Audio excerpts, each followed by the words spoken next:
l'àmbit de recerca o l'objectiu general que tenim és el de valorar l'eficàcia de diferents tractaments, diferents intervencions per reduir les deficiències de memòria que es produeixen associades a l'envelliment normal, però també les que es produeixen a conseqüència de diferents tipus de dany cerebral. Aquest tipus de recerca és molt important perquè hi ha moltes persones que pateixen seqüeles cognitives derivades de diferents tipus de dany cerebral i ara per ara els tractaments disponibles solen tenir una eficàcia limitada. I d'altra banda, no només volem viure molts anys, sinó que volem viure un envelliment cognitivament sa.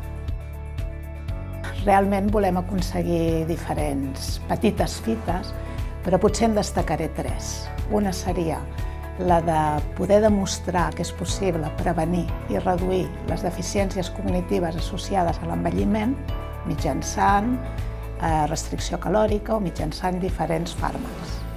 La segona seria poder demostrar l'eficàcia de l'estimulació elèctrica en nuclis relacionats amb la motivació i el reforç per reduir les deficiències cognitives associades a diferents tipus de dany cerebral, principalment de tipus neurodegeneratiu.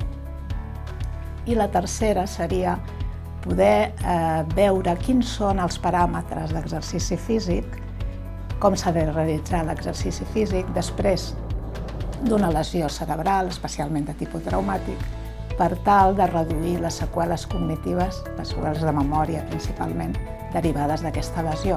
I això ho volem fer tant en el nostre model animal com en pacients.